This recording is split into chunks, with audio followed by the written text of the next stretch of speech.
assess your suitability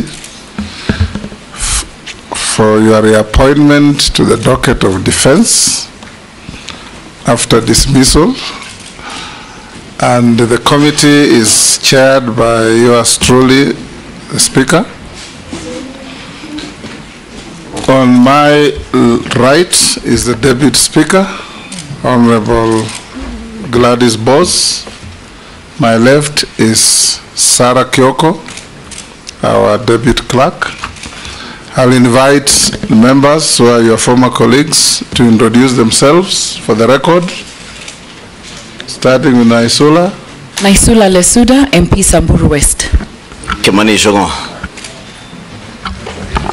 Junet Mohammed, Suna East. Nelson Rapkoech, Belgut. Security Kosing, David.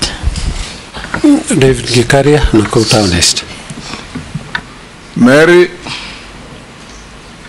Emase Mary, Teso South. Abdul Rahim Daud, North Imenti, Meru County. Ferdinand Kevin Wanyonyi, Kwanza, Trans Nzoia County. George Gitonga Murugara, Tharaka Nithi. Owen Baya, Kilifi North. Robert Mbui Kadhiani. Dido Raso Saku. Abdi Shurie Balambala. Mishimboko Likoni. Rehab Mukami, County MP Nyeri. Caleb Amisi Saboti. Stephen Mule Matungulu.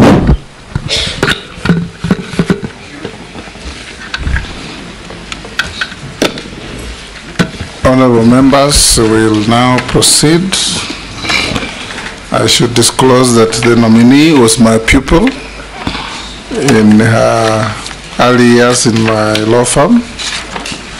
I should have done so with Kindiki as well. But, pardon?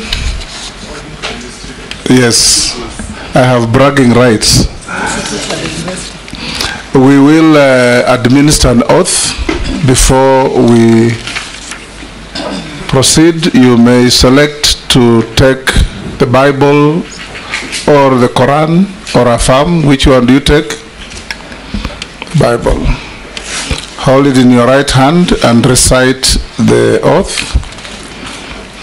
I, Rosalinda Soipan Tuya, do hereby swear that the evidence I shall give before this committee on the matter under its consideration shall be the truth, the whole truth, and nothing but the truth. So help me God. Thank you.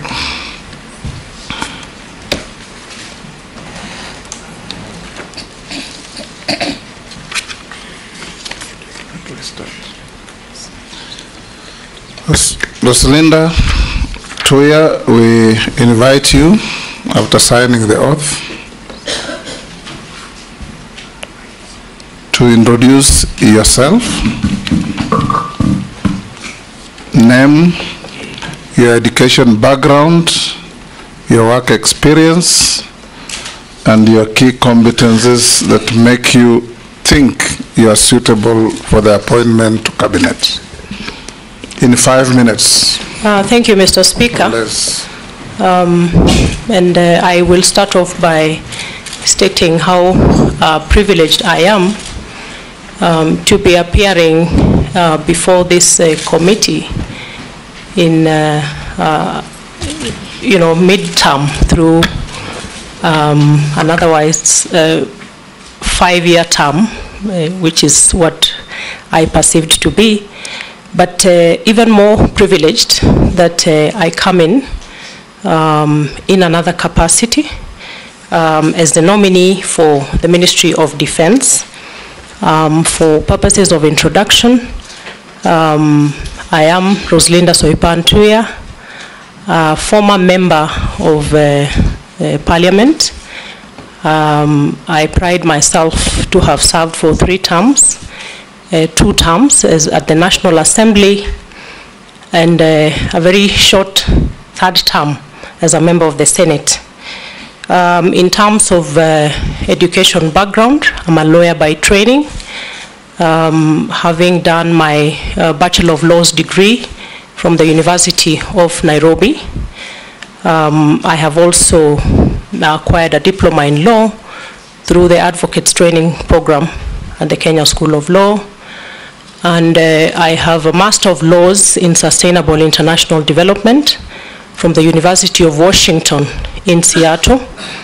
I have had occasion to serve in various capacities at the private sector through development work. I have worked with the USAID. I have worked with the Kituo cha Sheria in advancing public interest litigation. I have also had occasion to serve as a member of the executive in the capacity of Cabinet Secretary in charge of environment, climate change, and forestry.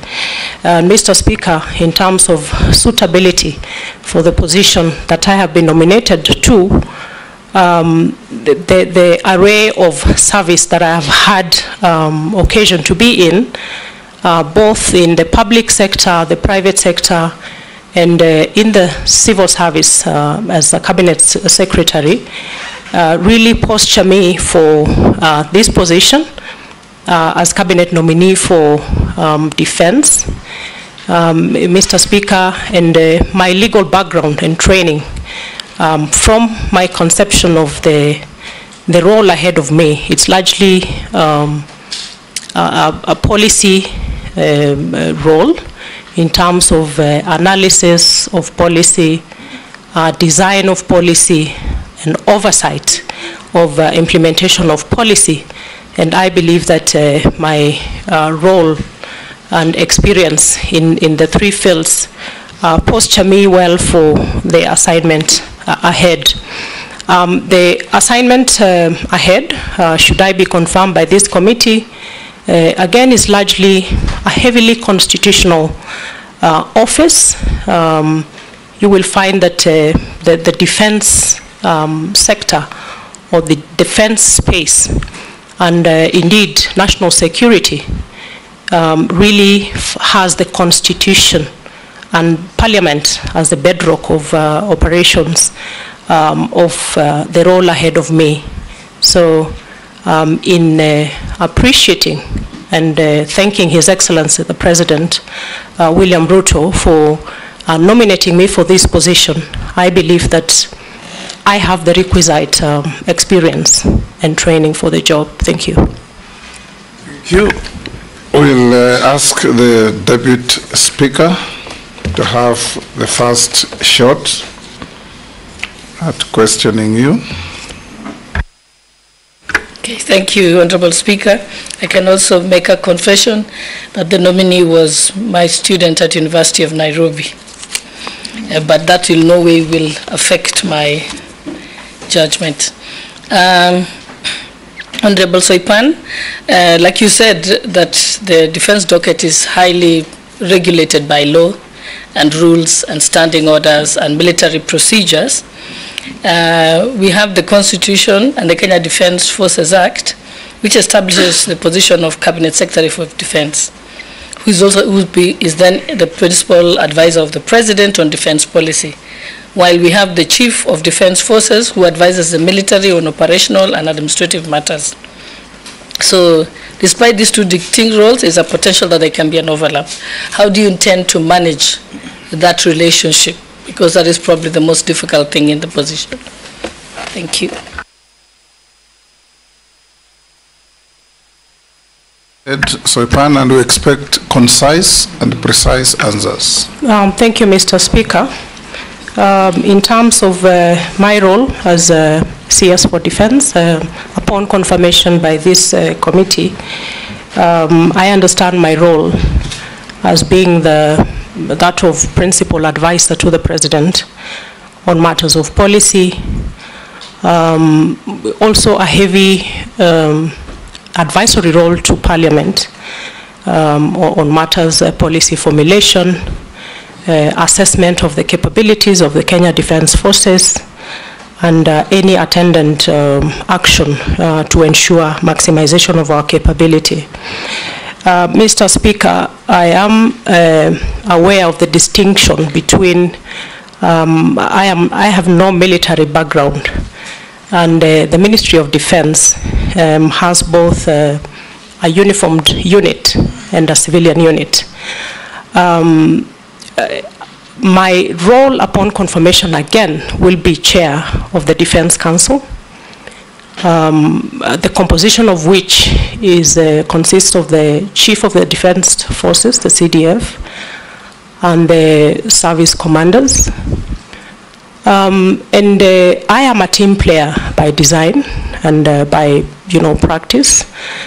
I am also very consultative in my leadership philosophy, and this is a skill set that I will have to employ heavily in terms of the need to understand the operational and administrative role of the uniformed side of the ministry for complementarity, but also to give me a competitive edge in terms of bringing my expertise from the civilian aspect, borrowing and learning from the uniformed aspect, so that my advisory role on policy is going to be rich and sufficient to advise the Commander-in-Chief, as well as my interaction with Parliament.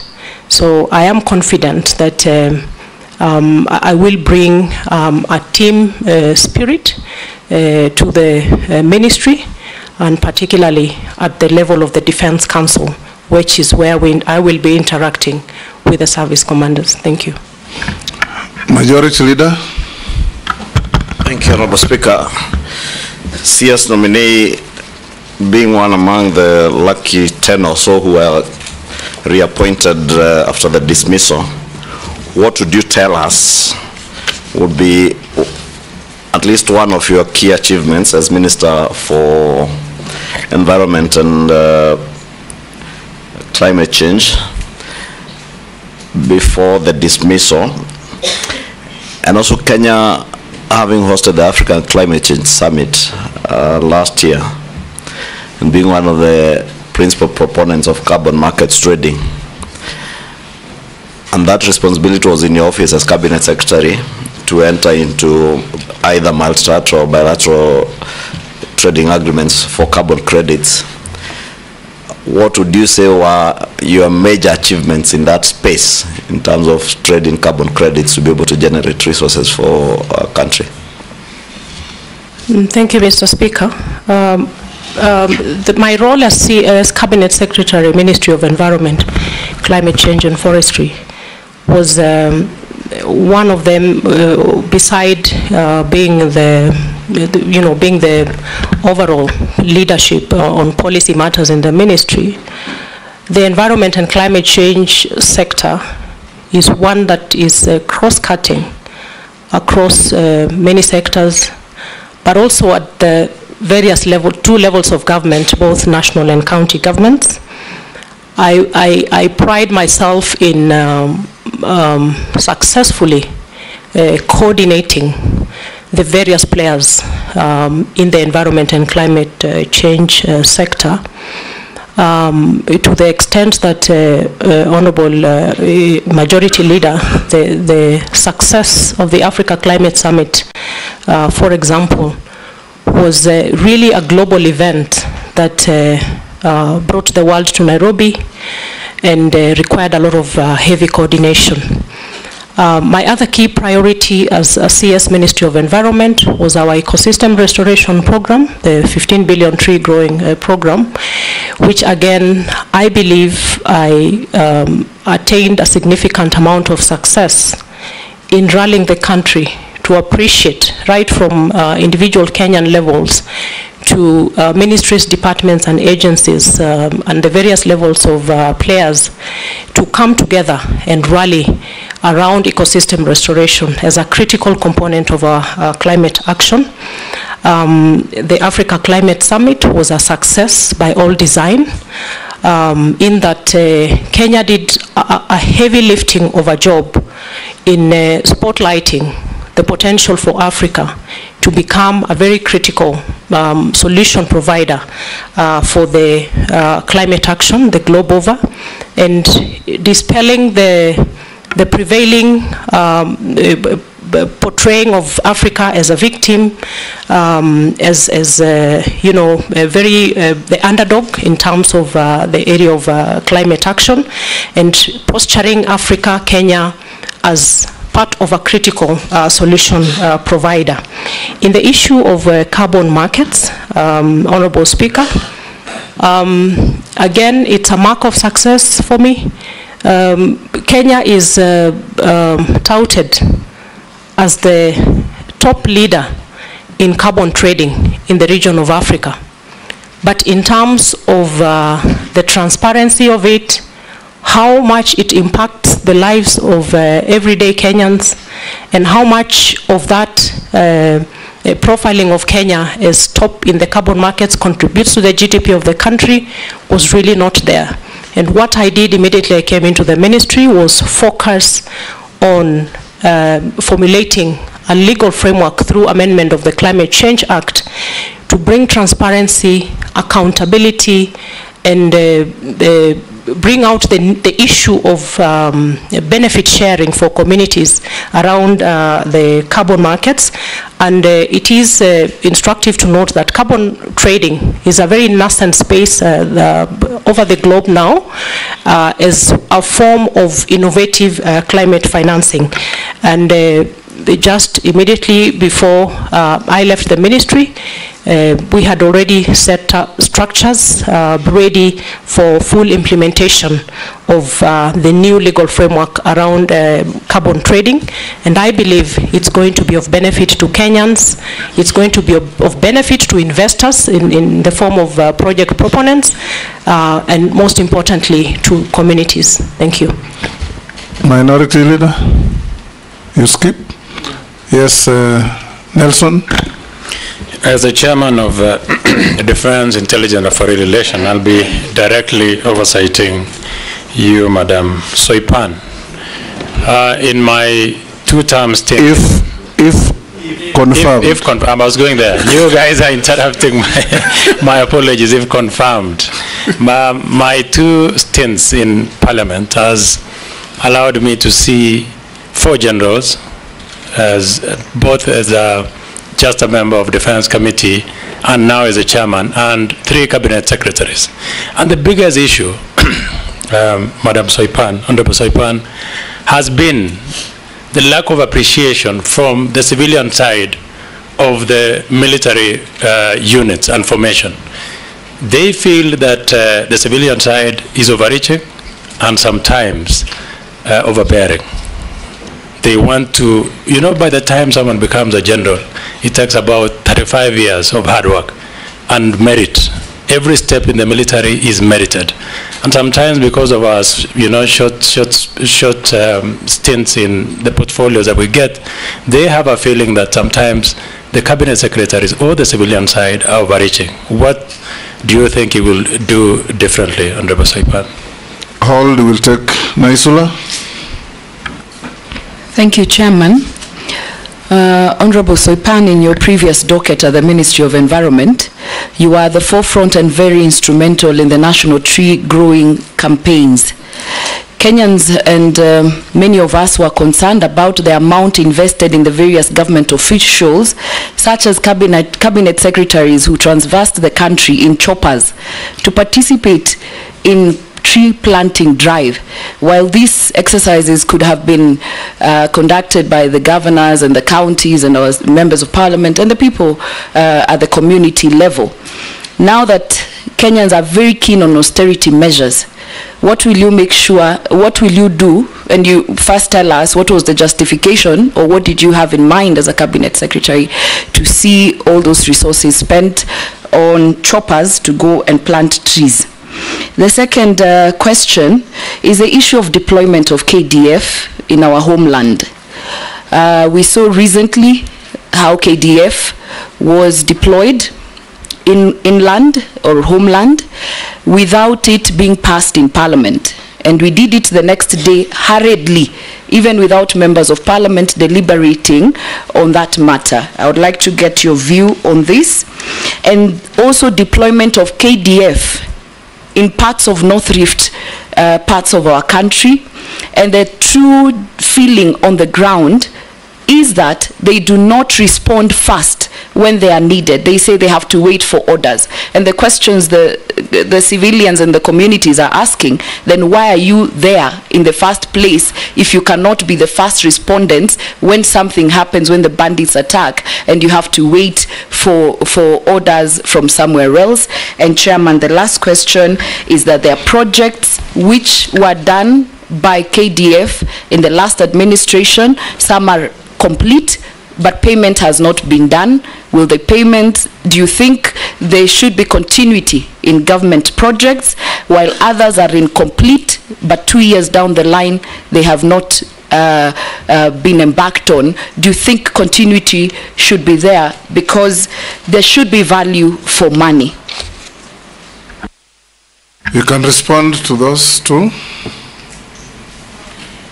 Thank you, Honorable Speaker. The question by the Honorable Nelson Koech on the probability of my overreaching my mandate from the civilian side and infringing on the uniformed side of the ministry, I can give assurance to all the players in the Ministry of Defense that upon my confirmation as CS Defense, that as I had said earlier, I'm very heavy on team playing. I'm also a fast learner, Honorable Koech, and I'll have a lot of learning to do in terms of the military operations, the administration.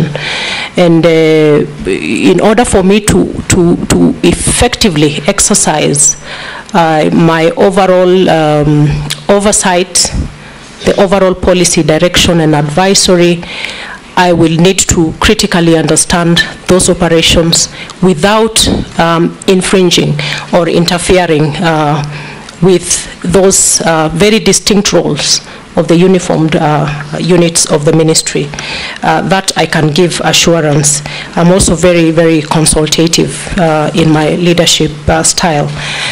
Honorable Naisola, the issue of tree growing in choppers by cabinet secretaries.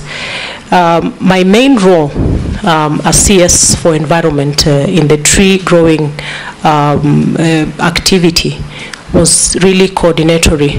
And you will appreciate, Honorable Naisola, that the nature of the ecosystem restoration program is that it has to have everybody on board, from individual Kenyans, private sector, and all government agencies. So it cannot be the preserve of even the Ministry of Environment, and that is why we were very heavy on the whole of government and whole of society approach to the tree growing program. In the coordinatory role of when I was CS Environment, we did not make any provision for transport or logistics arrangements for cabinet secretaries when they were exercising their, when they were doing their ministerial activities around tree growing. So any cabinet secretary who traveled by chopper, by road, really it was outside of my mandate and scope, and therefore I cannot speak to that. The only thing I can say is that during the second national tree growing program, and having noted a number of concerns raised by Kenyans around the heavy presence of helicopters and heavy spending around tree growing, again, we addressed that at cabinet level and making sure that the exercise was again very grassroots centered. The coordination by the Kenya Forest Service and other entities at the community or the grassroots level, or at the forestation levels. And therefore, in terms of resources, I had no mandate to resource anybody to go out and plant trees. Actually, my role was only coordinatory. In terms of the second question, Honorable Lesuda, on deployment of KDF, Mr. Speaker, it is very important for Kenyans to understand the core mandate of the KDF, and one of which is the defense and protection of the territorial integrity of the country, as well as the country's sovereignty. The other two key functions of KDF revolve around internal deployment, and it comes in two forms. This is a constitutional mandate of KDF. On one facet, and this is should be Article 241(3)(b) of the Constitution, where KDF can come in to assist and cooperate with other agencies in instances of emergency and disaster. An example of which is the deployment of KDF to assist during the flooding situation where we lost a lot of lives in Mai Mahiu. In that instance, deployment happens and then a report is made to Parliament. And it is also important to note that under that particular deployment of assisting and cooperating with other agencies, the KDF is not the front line. The front line is these other agencies, and it is the case with the northern Kenya deployment. So these other agencies are the front line, and KDF comes in to assist and cooperate. The other very important facet of deployment is Article 241(3)(c). And Mr. Speaker, this is the aspect of deployment which cannot happen without the authority of Parliament. And this is the deployment of the KDF forces to keep peace in instances of instability in the country. And that cannot happen without the express approval of Parliament. And in that instance, the KDF take the front line in terms of operations. Allow me, Mr. Speaker, to speak to the deployment that happened during the recent unrest. The deployment happened around the assistance and cooperation with other agencies. So it is not the 241(3)(c) where KDF takes the front line. And what happened is that the CS then did the deployment via gazette notice for KDF to assist the National Police Service. And the following day came before Parliament to seek authority for 241(3)(c). But the 241(3)(c) was never effected. The only effect was done on 241(3)(b) on assistance. And the reason why, in my thinking, that the deployment under 241(3)(c) never happened is because upon the court case, which I believe is still live, and I will not speak to the merits or demerits of the case, is that the court then mandated the government to expand on the scope, the nature, and the duration of the deployment, and that was done through a subsequent gazette notice, which then gave a broader definition of the deployment across the country, and until the unrest situation is addressed. Thank you. Sorry, Mr. Speaker, there's one more question, but allow me also to say that all the operations of KDF, and indeed under the principles of national security is subject to the Constitution. National security is subject to the authority of Parliament. And I will, upon confirmation, be very keen to focus on the need to strictly adhere to the constitutional provisions with regard to deployment. Honorable Lesuda, with regard to the slow nature of movement by KDF, of course I have not had occasion to listen and hear out that part of the complaint, but I would imagine it is because they are not the front line. The front line is the National Police Service. In terms of projects by KDF that are incomplete, the value for money issue, I can only say that I will defer a comprehensive response to this question. And also given that one of my mandates as CS upon confirmation is to assess and oversee the implementation of projects to ensure efficiency and proper utilization of funds, and with the close working relationship with the line committee of Parliament, these are issues that I should be able to address upon confirmation. Thank you. Posing. Thank you, Honorable Speaker. To begin with, Honorable Speaker, and to the nominee, is an information that if you are confirmed, Honorable Soipan, if this the committee sees it fit and Parliament. Posing, hold on. Soipan, the clerk wants your documents so that they can be able to check against what you send to us as we go on with the questions. If you can provide that. Thank you. Go on, Posing. I thank you, Honorable Speaker. To the nominee, Honorable Soipan, I was saying, one is this North Rift conflict, which of course KDF were brought in accordance with the law. And of course you might remember, or in the discussion, West Pokot was the epicenter of all these issues for completely wrong reason. However, I wanted to remind you, if you are confirmed, that there are some few things which are going on. And I hope when you come in that you don't forget, so I want to give it for your list. There are projects which were to be done. And absence of war, Honorable Soipan, through Honorable Speaker, is not necessarily peace. So maybe people in North Rift are waiting for those government interventions, right? And if they don't, I don't know what they're going to say. So there are two places which the government had not or have not completed deploying KDF. One is a place called Sokoto, and another one is called Kamele. This is epicenter of conflict in North Rift. I want you to note. 3 is opening of schools in all those areas. Can you imagine, as I talk to you, Honorable Speaker, that there is a division called J2nd Division in North Rift, which has more than 6 schools where students don't go. You know, because nobody can go there because of insecurity.